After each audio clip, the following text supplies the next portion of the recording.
پښتو ان پی ام ټي وي مینوالو زم حضرت ولی صاحب او تاسو ټولو کتلو او اوریدلو ولته السلام علیکم.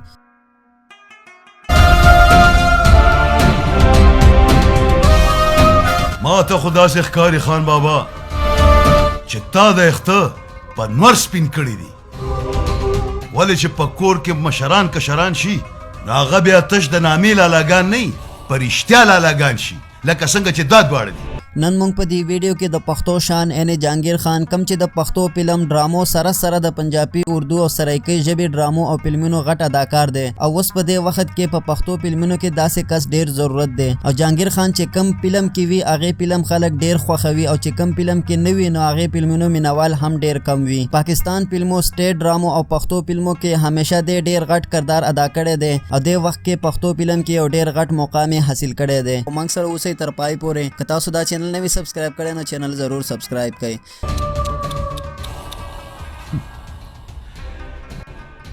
ته ماته د بوډا پاجه لور نه ښکارې د هټلر لور راته ښکارې د هټلر. پښتو فلم او ډرامو بیتاجه بادشاه جهانگیر خان چې خپل نوم یې جهانگیر جانی دی په پیښور کې علیزو کلی کې سترګې غړولې دي. د جهانگیر خان پیدایش په باره کې جهانگیر خان ویلي چې کله زه دې پنکارې له راغلم هغې وخت کې زما عمر 30 کاله و او زه کله هم سکول نه یم تللی. موږ ټولې 2 خورګانې او 2 ورونه یو یعنې 4 ورور او خور دي او جهانگیر جانی یعنی جهانگیر خان 2 ودونه کړي دي او ټوټل بچي یې هم 4 دي 2 هلکان او 2 جنکۍ دي. جهانگیر خان اول واده 1994 کې ټي وي آرټیسټ نبیله خان سره کړی و چې هغه خپل هم د ټي وي پنکاره وه. د هغه نه یو هلک یوه جلۍ پیدا شوې ده او بل واده یې 2008 کې کړی و هغه هم د ټي وي پنکاره وه او د هغې نوم مینه نازه ده. هغې نه هم یو هلک یوه جنۍ پیدا شوې ده خو د واده نه وروسته جهانگیر خان دواړه ښځې د دې کار نه لرې کړې او اوس د دواړه ښځې مکمل د کور ژوند او د کور کارونه ترسره کوي. ولې چې د ټوپک کوتک نه ته نه یارېږي زما د بدماشۍ نه ته نه یارېږي دا زه خو درته اړو د سړي زوی نه ښکارم که نه خو زه خیر مړی تر څو چې زه ژوندی یم ستا بدماشي به منم.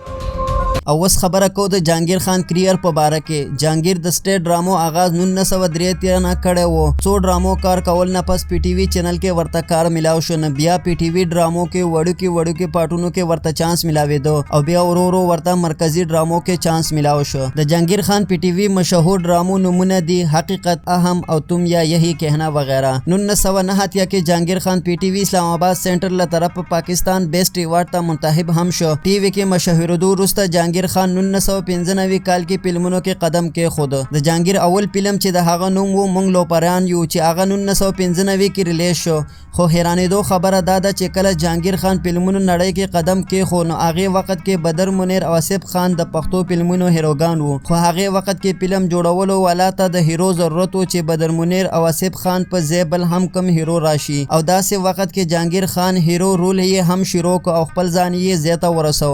مشهور فلم جوړولو نسیم خان فلم قومندان کې جهانگیر خان ویلن رول یې کوو او جهانگیر داسې اداکاری په دې فلم کې وکړه چې خلک ورته حیران شو او د هر چا خوښ شو. نو د دې ځای نه د جهانگیر خان کامیابی آغاز شروع شو او کتو سره جهانگیر خان د پښتو فلمو نمبر 1 اداکار جوړ شو او نن په دې وخت کې جهانگیر خان نه په غیر فلم نامکمل ښکاري او څوک یې نه خوښوي.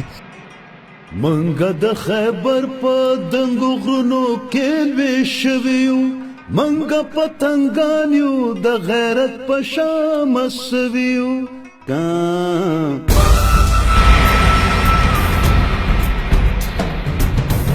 د جهانگیر خان مشهور فلم که ذکر وکړو مشهور فلم شرابی فلم انداز فلم اوربل فلم ارمان او میسوی وغیرہ فلمونه جوړ کړي دي.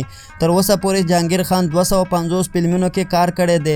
د نه صرف پښتو بلکې پنجابي اردو ډیر فلمونو کې کار کړی دی. جهانگیر خان اردو کې مشهور فلمونه دي زخمی عورت سرکار پیش گجرا دی او ملک بہادر وغیرہ. سی ڈی ډرامو سټیج ډرامو ټي وي ډرامو سره سره د پښتو ټیلی فلم کې هم کار کړی دی او ډیر ښایسته ډرامې راغلي دي. دي. د جهانگیر خان ډرامو تعداد تقریبا 800 پورې دی. د نه صرف پاکستانی ډرامې بلکې ډېر افغانستان ډرامې کې یې کار هم کړی دی. څنګه چې پاکستان کې مشهور دی داسې په افغانستان کې هم خلک خوښوي. جهانگیر خان اولنۍ سی ډي ډرامې نوم دی ډېر اعلی چې په 2004 کې جوړ کړی و. نورو څو مشهور ډرامو نومونه دي ستمګر، بډا خان، بېوسي، ماما خر دې په څو دی او دې نه علاوه نورې جهانگیر خان سره د دې اعزاز هم شته چې پښتو سره سره پنجابي، اردو او سټیټ ډرامو کې هیرو او ویلن او سی ډي ډرامو کې او پاکستان افغانستان دواړو ملکونو ډرامې شامل دي او کار یې پکې کړی دی. جهانگیر خان کراچي، لاهور او پېښور سره سره په افغانستان ضلع جلال آباد، دوبۍ، سنگاپور، انډونیشیا او ملیشیا کې سټیج شو یې کړي دي او که فلمونو کې وګورو نو جهانگیر خان بدرمنیر هم وروسته پرېښودی دی. پښتانه د جهانگیر خان کار او سټایل ډېر خوښوي او د دې له وجې هغې جهانگیر خان سټایل کوي. د جهانگیر خان ټولو نه مشهور فلم دی شرابي چې زموږ پښتانه یې ډېر خوښوي. خو دلته یو ډېره عجیب او حیران کوونکې خبره، جهانگیر خان ځان سره موبایل نه لري. یعنې انټرنیټ، سوشل میډیا، فیسبوک دا خو لا لرې خبره ده، دې سره موبایل هم نشته. دا خبره جهانگیر خان په یو انټرویو کې کړې وه. نو ملګرو دا د جهانگیر خان په باره کې یو څو خبرې وې. امید لرم تاسو به خوښ شوي او که تاسو داسې نور اکټر په باره کې داسې ویډیو کتل غواړئ نو کمنټ سیکشن کې راته ووایئ چې مخکې ویډیو چا په باره کې جوړه کړو. نو دې ویډیو کې فلحال دومره دي. که چېرته خوند یې درکړی نو ویډیو لایک کړئ، کمنټ راته ضرور وکړئ. بیا در سره ملاویږو نوي ویډیو سره. هغې پورې الله حافظ او چینل ضرور سبسکرایب کړئ.